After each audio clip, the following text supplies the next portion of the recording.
This episode is brought to you by Netflix. From the co-director of Shrek and the visionary behind Toy Story comes Spellbound, a magical new animated adventure starring Rachel Zegler, John Lithgow, Jennifer Lewis, Nathan Lane, and Titus Burgess with Javier Bardem and Nicole Kidman. When a powerful spell turns her parents into monsters, Princess Elian must journey into the wild to reverse the curse before it's too late. Watch Spellbound only on Netflix November 22nd. Ford Pro FinSimple offers flexible financing solutions for all kinds of businesses, whether you're an electrician or run an organic farm. Because we know that your business demands financing that works when you need it, like when your landscaping company lands a new account. Wherever you see your business headed, Ford Pro FinSimple can help you pursue it with financing solutions today. Get started at fordpro.com/financing. Do you like the Daily Blast but want even more analysis of the biggest headlines from around the world? Do you want an ad-free listening experience so there's nothing between you and expert commentary every day? Then consider becoming a member of the DSR Network, where you will also gain access to exclusive content across all of the DSR Network podcasts. Listeners of the Daily Blast can get 40% off of a monthly or annual membership using code BLAST at the dsrnetwork.com/buy. That's code BLAST at the dsrnetwork.com/buy. Now please enjoy the show.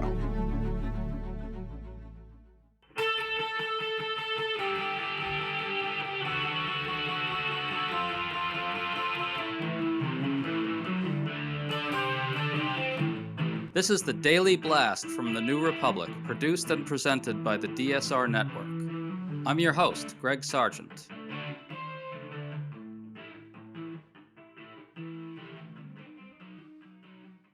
We've now learned that Donald Trump will appoint Stephen Miller as his Deputy Chief of Staff for Policy and has picked Tom Homan, his former head of ICE, as his new border czar. South Dakota Governor Kristi Noem will be Trump's Homeland Security Secretary. That's a trio of anti-immigrant hardliners, and these choices suggest that Trump is very much going to act on his threat to carry out mass deportations. Paul Krugman of the New York Times has a great new column arguing that these mass deportations, if carried out, will cause a large spike in inflation and produce other terrible consequences. How will Trump voters react to that? How will Trump himself try to make it all disappear? Today we're talking to Paul Krugman about all this. Great to have you back on, Paul. Great to be back on, if not the circumstances. Indeed. So, Paul, Stephen Miller will be high up in the White House, and he's the primary architect of Trump's agenda of mass deportations, carried out with giant camps and possibly the military. Tom Homan, the incoming border czar, has confirmed that mass deportations will be attempted. You wrote that this could have a catastrophic effect on grocery prices in addition to other prices. Can you talk about all that?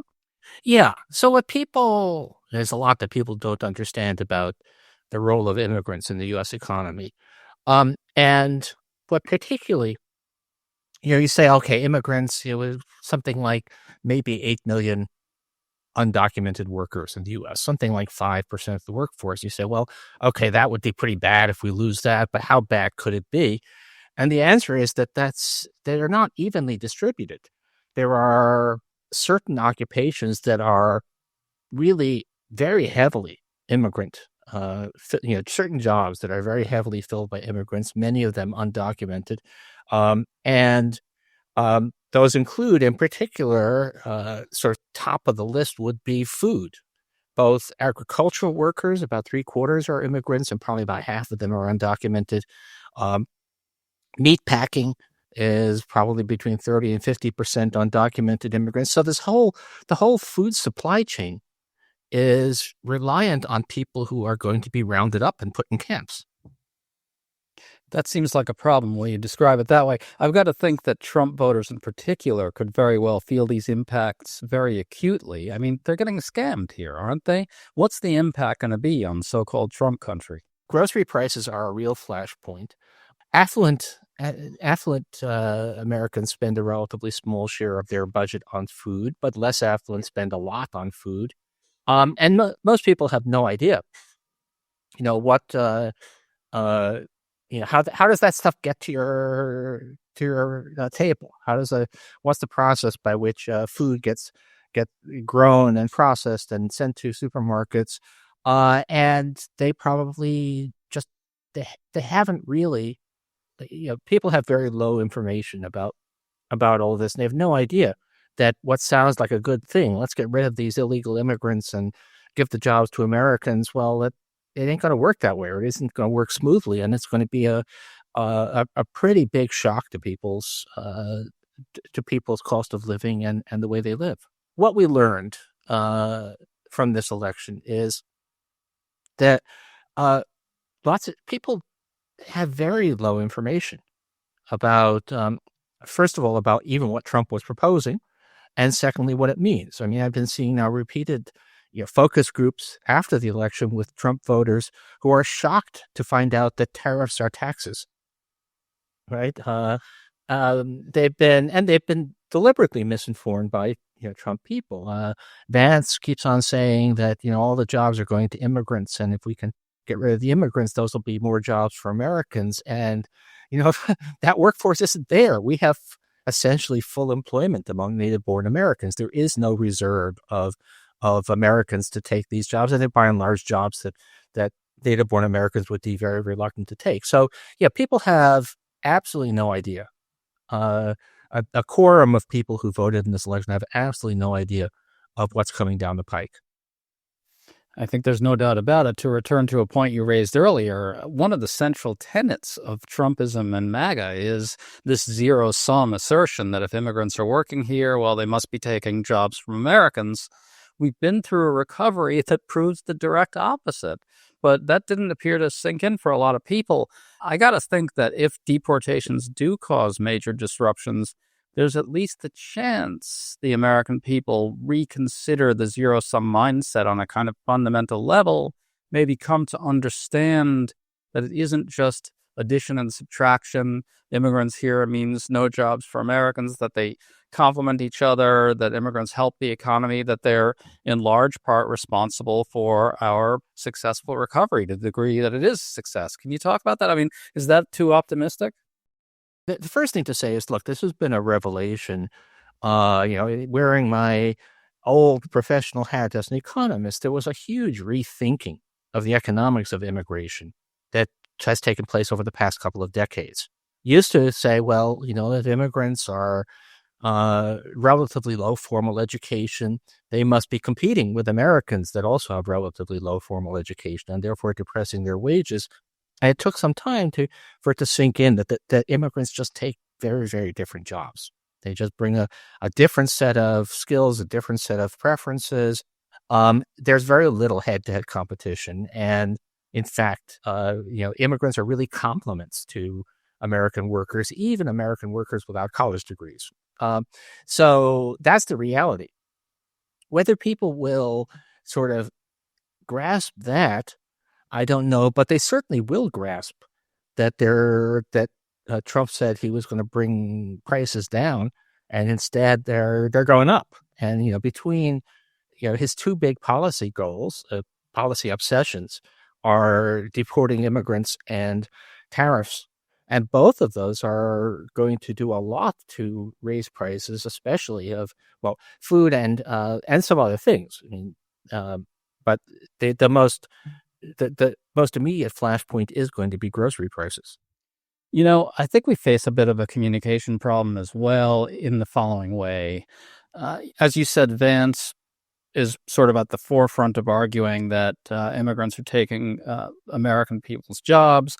But I think that's actually like a proxy argument. It's like it's Trump MAGA's way of saying something else, but in a more respectable sounding set of tones, right? Trump is clearly communicating with the MAGA base the idea that immigrants are, bad, that they're destructive, that they're destroying the culture from within, that they're poisoning the blood of the U.S. So they need to be able to soft pedal that to swing voters, right? Because swing voters don't like the talk about blood dilution and blood poisoning because, it's white nationalist at its worst, right? And so they try this other argument about jobs. and we try to rebut it on the substance, but they're communicating something else under the surface, aren't they? Well, it depends on the audience. I think just a lot of Latinos voted for Trump, believing that he's going to reduce the cost of living, and will presumably be really shocked when it turns out that he does the opposite. And also when people they know get rounded up, which is going to be another thing that they haven't really taken on board. For Trump, clearly, it's not that he really is concerned that immigrants are taking American jobs. He doesn't. For him, it's all really blood and soil. It's about and he doesn't really care whether they're legal or not. It's just there's scary brown people basically. And for a fair bit of the base, that's true as well, but not all of it. And he couldn't have won if it was only that. And for somebody like Vance, yeah, he's some of his stuff is kind of almost, there have been books and classes on how to lie with statistics, and he uses a lot of bogus numbers, which anyone who knows anything about the subject can tell you, look, that's a really, really misleading set of numbers you're putting there, but that's too complicated.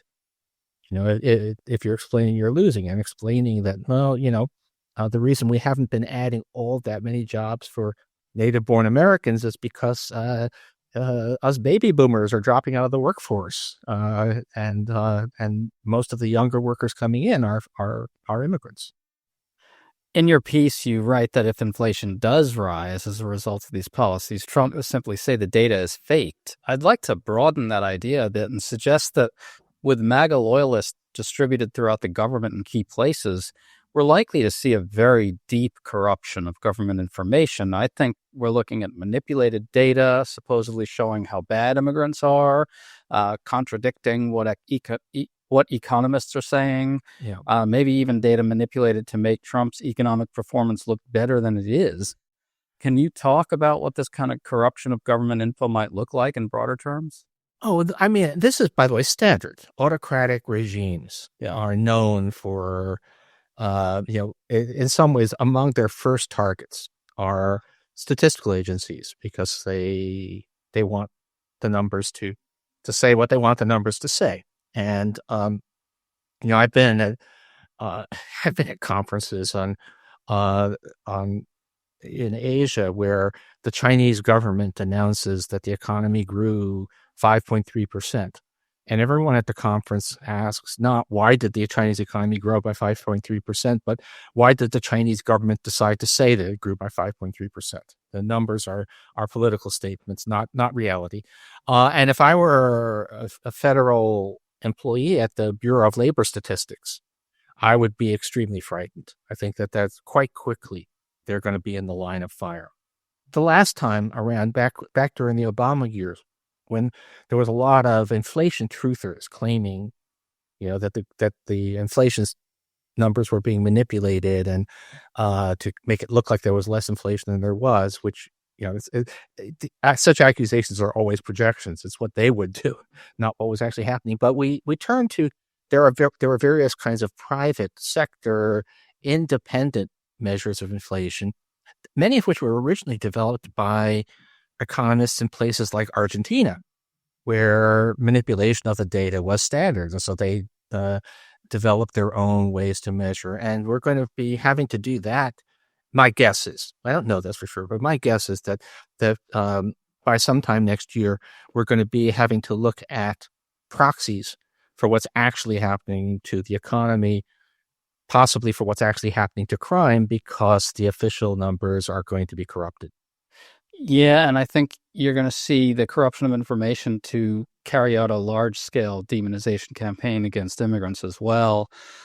We already saw Trump campaign pretty relentlessly on this invented idea of migrant crime, which is absolutely a despicable notion. I mean, if we were to generalize about another group that way, no one would tolerate it, but because it's immigrants and because it's Trump, everyone just kind of shrugs.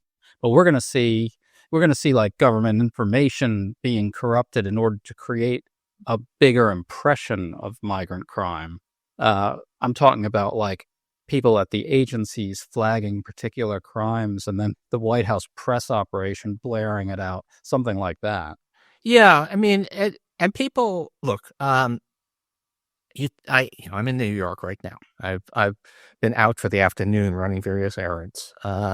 And in MAGA mythology, I should be afraid to leave my apartment. It should be an urban hellscape where you get murdered if you try and buy a loaf of bread. And the reality is, New York is in fact one of the safest places in America.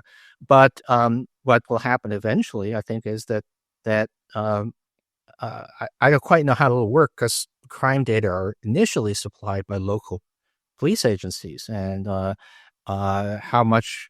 But the FBI summaries of that will probably be corrupted quite soon. Just in general, if what we are actually going to be seeing is, like I said, inflation, quite a lot of inflation, I think, maybe other things, but we're going to be seeing enormous pressure to report that, first of all, that things were worse. The retrospective description of what America was like in 2024 is going to bear no resemblance to the actually pretty good state of the nation right now. But also, we're going to be seeing a lot of pressure to not admit things that are going wrong.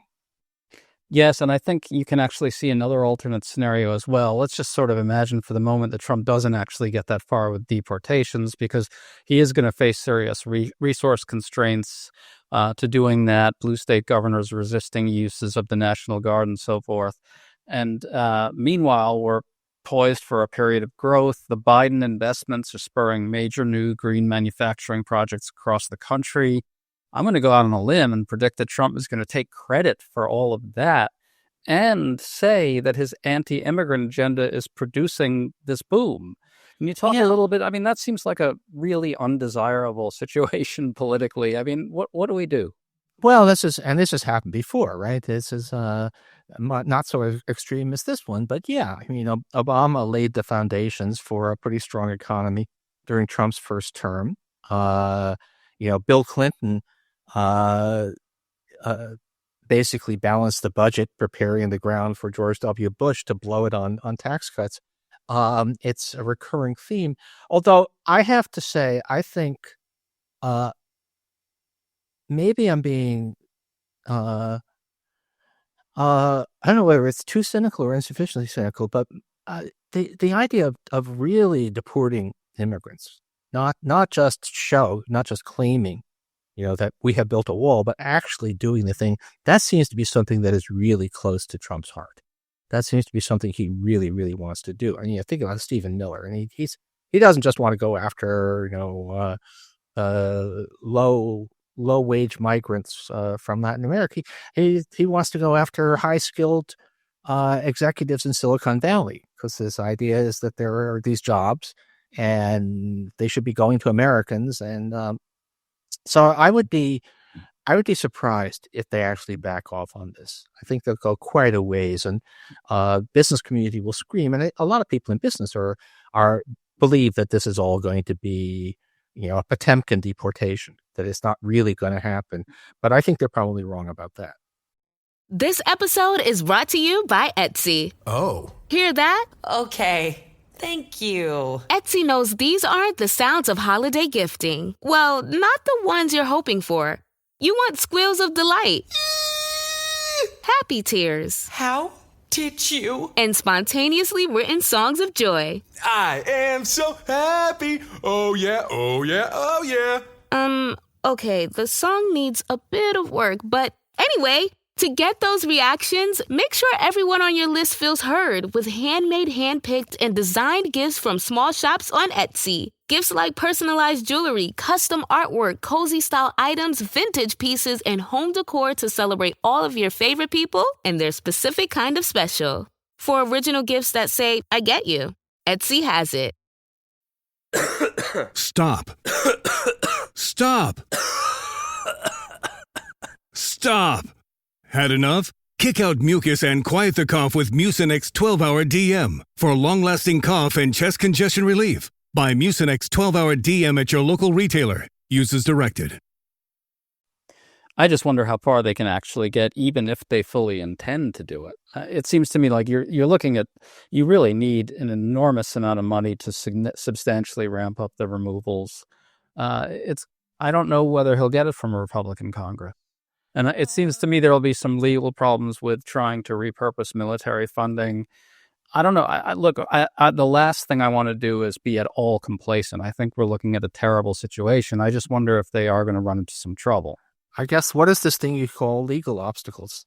Not clear to me that rule of law is going to apply at all in the years ahead. And, I think it's very likely that they'll just find ways to do it. And of course, the costs are, if you try to do these draconian policies in any sort of remotely humane way, they're very expensive.